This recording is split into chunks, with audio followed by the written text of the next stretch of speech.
Colecionadores e seguidores do canal Coisa de Colecionador. Eu gravei um vídeo já, que pode até se chamar até de primeira parte, não sei, vamos pensar. Eu falando sobre o grande advento da música nos anos 90, que foi a criação da MTV. Né? A MTV que foi criada no final dos anos 80 lá fora, lá no Tio Sam, e chegou no Brasil exatamente em 1990, mais ou menos outubro de 1990, estreava a MTV no Brasil. Eu que já tinha, na época, não sei se eu tinha TVA ou se eu já tinha DirecTV, eu acho que eu tinha TVA. A TVA, que era uma TV por assinatura, com antena, aquela coisa toda, que já era um grande salto tecnológico, que acabava aquela dependência daquela anteninha ridícula que você tinha dentro de casa, ou daquela antena externa horrorosa que você ficava lá trocando de posição para ver se tinha um sinal razoável.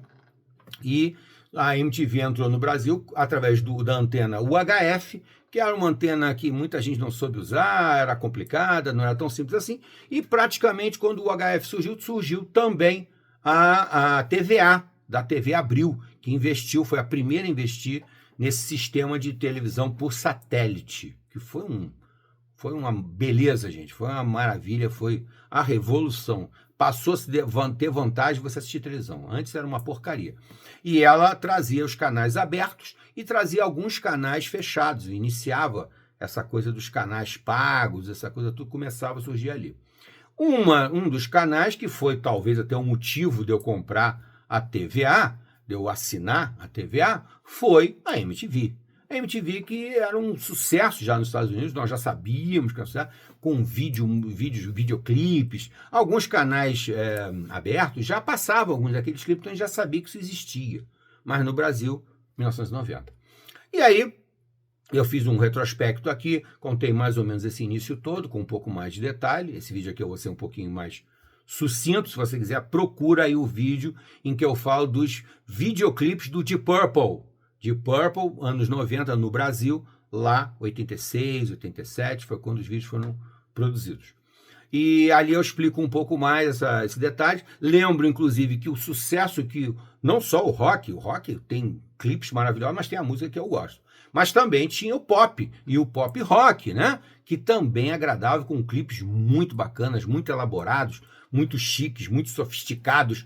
Contratava-se diretores de cinema, diretores de publicidade para produzir aqueles vídeos ali, né? Algum que é emblemático é o George Michael. George Michael produziram vídeos para o George Michael absolutamente sensacionais. O Van Halen, o David Lee Roth, que era vocalista do Van Halen, Bon Jovi. Gente, tanta gente boa embarcou de cabeça, gente que a partir dos anos 80 já fazia sucesso e entrou de cabeça já nesse novo universo dos videoclipes. Videoclipes eram sensacionais. E aí, algumas poucas bandas dos anos 70 conseguiram se reciclar e apresentar um material adequado, comercialmente adequado para a MTV, quando foi lançado. E, inclusive, um deles, eu já falei no vídeo anterior, foi o Deep Purple. O Deep Purple, que fazia um hard rock muito poderoso, muito maravilhoso nos anos 70, soube se reinventar nos anos 80 para se adequar a essa nova linguagem um pouco mais visual, né? Temas, com músicas mais adequadas, e fez 2 álbuns assim extraordinários. Eu já mostrei aqui o Perfect Stranger e o já falei do The House of Blue Light, e mostrei também que saíram 2 DVDs com os clipes daquela época que passavam na MTV do Deep Purple. Nesse vídeo aqui eu quero falar de outra banda que também soube se renovar para atender a essa nova forma de comunicação, essa nova estética da música, que não bastava ser a música tinha que ser atrelada à imagem. E aí, logicamente, a temática, tudo mais, tinha que sofrer um pequeno ajuste, né? Algumas bandas antigas souberam se transformar sem perder as características. Outras tiveram que mudar radicalmente, tá? E uma dessas que mudou, o Deep Purple fez uma maquiagem muito bem feita e conseguiu manter as raízes dele com uma nova linguagem. Já o Yes não soube fazer isso. O Yes dos anos 80 não tem nada a ver com o Yes dos anos 70. O Yes dos anos 70 era uma banda sinfônica, com faixas enormes, né? Com temas muito mais abstratos, mais difícil de lidar, tal. O Yes dos anos 80 se reformulou completamente, apesar de manter basicamente a formação original, e passou a fazer um rock bem mais comercial, bem mais fácil de produzir videoclipe, show, aquela coisa toda. Ele se popularizou. E tem outra banda que também fez esse percurso, talvez não se transformou tanto, mas transformou bastante. Eu estou falando do Whitesnake. O Whitesnake, que vinha fazendo um hard rock puxado mais para o blues, mais para o jazz, teve uma pausa, uma pequena pausa. Eu não me lembro qual foi o álbum anterior. O álbum de 84, mais ou menos. E quando chegou em 87, ele lançou esse álbum aqui, que exatamente se chama 1987. Essa edição é uma edição maravilhosa, é um box maravilhoso, de 30 anos desse álbum aqui, tá? Que saiu naturalmente em 2017, né? Esse álbum aqui comemorando 30 anos, e é um álbum extremamente completo, mas extremamente completo. Tem tudo que é aquele negócio, né? Edição definitiva. Esgota o assunto, tá? Todas as gravações possíveis e imagináveis desse álbum aqui, o 1987. E outras coisas também, outras coisas mais, tá? Mas basicamente isso aqui. E com várias versões, versões remixadas, versões originais, versões remixadas e tal. E inclusive, que é sobre isso que eu quero falar aqui com vocês, ele no final ele tem um DVD de vídeo, tá? Em que traz os clipes incríveis, os clipes maravilhosos do Whitesnake dessa época aqui. Muito interessante e com uma peculiaridade bem interessante, porque o David Lee Roth, que era praticamente o dono, né, do Whitesnake, né? O Whitesnake era o David Lee Roth e uma banda de apoio, né? Acho até que o primeiro álbum se chama David Lee Roth e o Whitesnake. Agora até falhou aqui a memória, mas tudo bem. O fato é que o David Lee Roth era o dono da banda e ele saiu do Deep Purple porque o Deep Purple não queria seguir as regras deles, as normas dele, as exigências dele e tal, enfim. Tudo bem. E aí ele lançou isso daqui numa época em que ele também estava com uma esposa nova. Ele estava com uma esposa nova, que era a Tony Kitt. Acho que se lê o nome dela assim, tem um nome bem esquisito. Tony Kitt, que era uma mulher belíssima, belíssima mesmo, muito estilo anos 80, com aquele cabelão doidão, né? Que nos anos 80, homens e mulheres usavam um cabelão cheião, assim, todo cheio de cachinhos, né? Cachinhos. O cabelo quase que fechava até o ombro aqui, virava tipo um capacete e tal. O próprio David Roth usou esse cabelo. O John Bon Jovi usou esse cabelo. Era moda, todo mundo usava isso nos anos 80. E ela era espetacular, era muito bonita mesmo. Ela até fez um filme que eu gosto muito, né? Um filme cult, né? Diferente, que é aquele Gwendoline na Cidade Perdida. E ela fez também comédia romântica, ela fez uma comédia romântica até famosa, a Última Festa de Solteiro.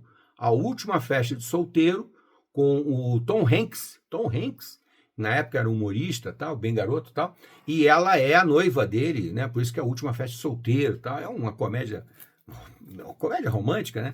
Muito legal, sensacional. E é com a esposa do David Coverdale, nessa época aqui. E aqui tem os 4 videoclipes e também um making-off dos videoclipes, que foi muito divertido fazer isso aqui, tá? Foi bem legal. Então tem aqui Still of the Night, Here I Go Again, Is This Love, Give Me All Your Love, e etc. Tem muita coisa aqui. Depois tem o Cry in the Rain, tem uma introdução, tem outra versão do Still of the Night, o Here I Go Again, outra versão também. Tem muita coisa legal e que traz com uma qualidade de imagem um pouco melhor, porque no YouTube a imagem não tá essas coisas, para você ver essas versões absolutamente sensacionais desses clipes do Deep Purple, do Whitesnake, que marcaram época na MTV. Foram lançados logo no início da MTV, nos anos 90, início dos anos 90 no Brasil. Já passavam Deep Purple, Whitesnake, Bon Jovi, Van Halen, que é outra banda que surgiu nessa época. O Bon Jovi, né, o Van Halen são mais ou menos contemporâneos, né? O Whitesnake não, o Whitesnake é mais antigo, início dos anos 80 tal. Aliás, eu acho que o primeiro álbum do Whitesnake é 1979, né? Se não é 79, é 78, por aí. Mas é uma banda ainda daquela fase do rock um pouco mais elaborado, um pouco mais sofisticado, menos comercial. E aí eles tiveram que fazer um rock um pouco mais comercial para agradar um público mais novo, né? Tiveram que, tipo assim, se atualizar um pouco. Eu, pessoalmente, acho... Tem gente que detesta esse álbum 1987 do Whitesnake. Eu gosto. Eu sou sincero para vocês, eu gosto. É lógico que existe aquela questão que eu já falei, né? A memória saudosista, a memória afetiva, né? Que eu tenho por esses clipes, porque realmente, né? Eu via isso direto, então, lógico. Mas eu acho que é mais fácil você gostar do Whitesnake a partir do 1987, você nunca ouviu o Whitesnake, é mais fácil a partir, e depois você retroceder e começar a ouvir a fase dele um pouco mais erudita, um pouco mais sofisticada, um pouco mais blues, um pouco mais jazz tal, que também é muito boa, muito legal, tá? E do Deep Purple, mais fácil ainda, porque o Deep Purple, na verdade, ele não mudou muito. Não mudou muito, ele mudou alguns detalhes para construir músicas mais adequadas para essa fase em que a música tinha que ser associada a uma imagem. E a imagem que eles construíram foi absolutamente sensacional. E o Whitesnake fez a mesma coisa. Tá bom, gente? Chegou até aqui? Bota o gostei, não gostei, faz parte da brincadeira. E não deixe de deixar o seu hype. O hype é mais importante até do que eu gostei ou não gostei. Se inscreva no canal e vem para o nosso clube de membros. Só tem a ganhar. Vai ter vídeo exclusivo, vai ter vídeo que vai ter estreia para os membros antecipada e vai ter sorteio de itens que o colecionador vai se desfazer e aí eu vou sortear entre os membros do Clube VIP. Tá? Assim que o Clube VIP atingir uns 50 membros, mais ou menos, alguma coisa assim, eu vou começar a fazer esses sorteios, talvez junto com as lives, que nós vamos também ter lives para debater esses temas todos que a gente gosta tanto aqui. Aproveito também para pedir sugestões.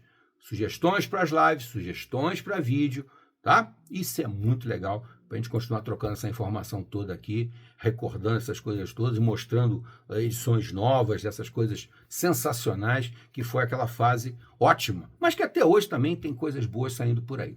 Tá bom, gente? Até a próxima.